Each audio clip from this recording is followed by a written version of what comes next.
بكيلو دقيق هتعملي 24 قرصة بيتي فلاحي، معمولة بسمنة بلدي، معمولة بالقشطة. تعمليها للفطار، تنفع للفطار، العشاء، اللانش بوكس. بصي القرص طرية وهشة جدا. بصوا التسوية من فوق وتحت. لو عايزة تعرفي الطريقة والمقادير تابعي الفيديو. بسم الله. معانا كيلو دقيق، ومعانا معلقة كبيرة خميرة فورية، معلقة كبيرة بيكنج باودر، معلقتين سمسم محمص، معلقتين كبار سكر. هناخد معلقتين قشطة اللي هي وش اللبن، نص كيلو لبن، كوباية سمنة، ممكن سمنة على زيت وممكن سمنة بس، ونص كوباية مية دافية علشان بس نشغل بقى الخميرة. هنبدأ بسم الله. هنحط هنا المية على الخميرة والسكر، وهنسيبها على جنب. هنديها بس تقريبا خفيفة خالص.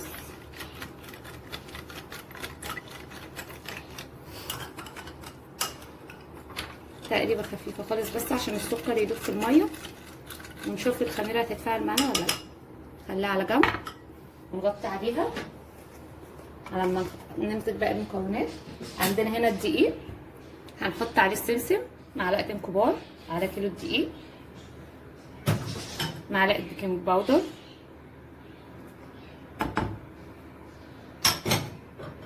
وهنا معانا معلقة، هناخد معلقتين قشطة بقى.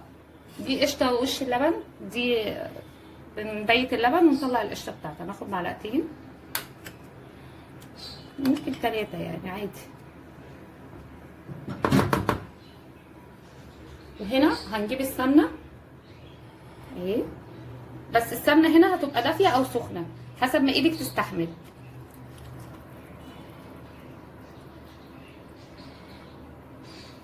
هنمسك بقى المكونات ببعض. هنا هنعمل عملية زي عملية البس كده بتاعت الكحك عشان تشرب بس كل السمنة اللي معانا. مش عايزين ولا حباية دقيق يكون ما شربش منها سمنة.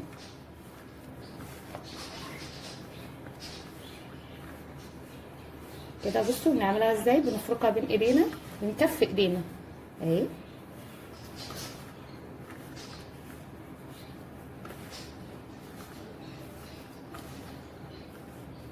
سهله جدا وهتقومي تعمليها بسرعه.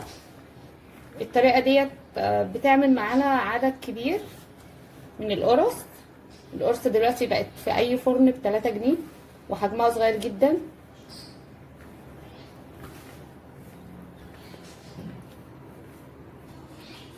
خلصنا هنا البس خلاص. بصوا بقت عامله ازاي زي الرمل.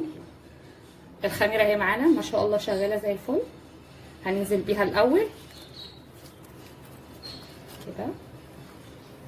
بصوا يا جماعه انا شغاله بايديا مش لابسه جلافزات لان احنا بنشتغل في البيت، فبنعمل لاولادنا فاحنا في البيت طبيعي ان احنا بنشتغل بايدينا يعني. عشان في ناس دخلت قالت تلبسي جلافزات وكده، فانا بحب اشتغل بايدي بصراحه. هننزل بقى باللبن واحده واحده كده علشان ايه، ده نص كيلو لبن بس المج كبير شويه. هنقلب ونشوف عايزين تاني ولا لا، بس هي ان شاء الله هتاخد الكميه كلها. برضو في اي عجين بنقول في عجين بيحتاج عجن كتير وعجين لا، عشان بس ما تنشفش مننا. لان كل ما بنعجن كل ما الدقيق بيعمل عرق، والعرق دوت بينشف الحاجه مننا ما بيخليهاش طريه. انا ما رضيتش اعملها في العجان لان مش كل الناس عندها عجان، حبيت اعملها على ايديا ومره تانية نعملها في العجان. برضو احنا بنبسط الامور بس على نفسنا.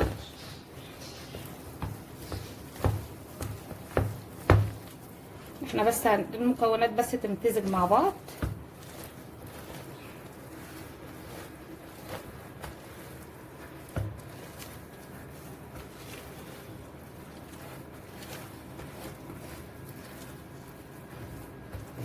بصوا هي وصلت معانا لكده اهي.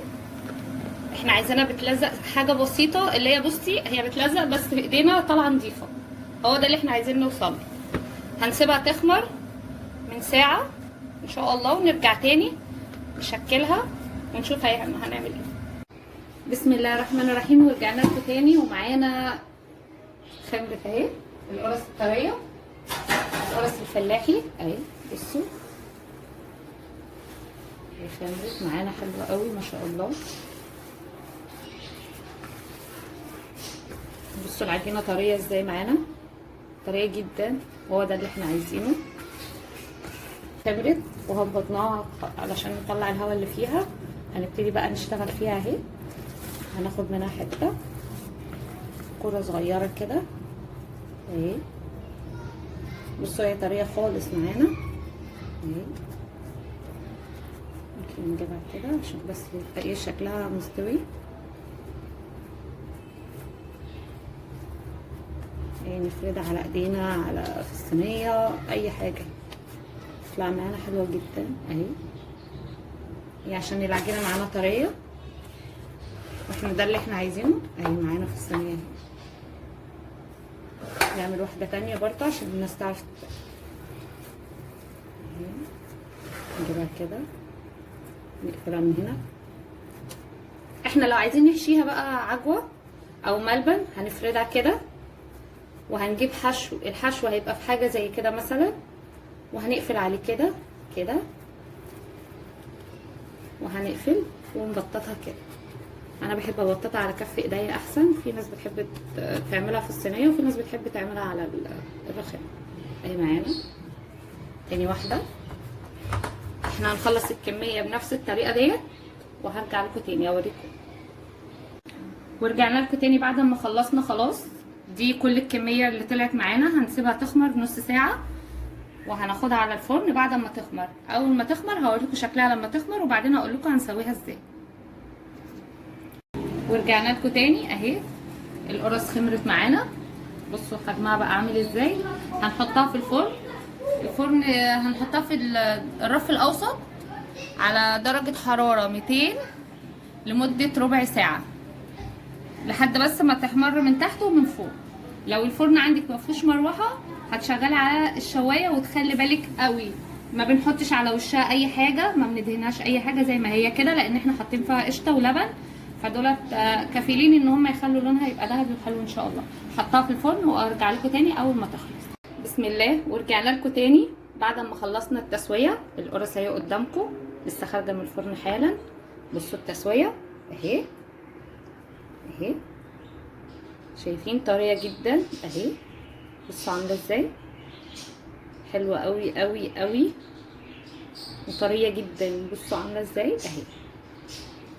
جربوها وان شاء الله هتعجبكم، مع احلى كوبايه شاي بلبن للفطار للعشاء، ممكن للاطفال كمان وهم رايحين المدرسه. وان شاء الله الوصفه هتعجبكم، سهله وبسيطه، بس تتبعوا الخطوات والمقادير مظبوطه. وشكرا لكم على دعمكم.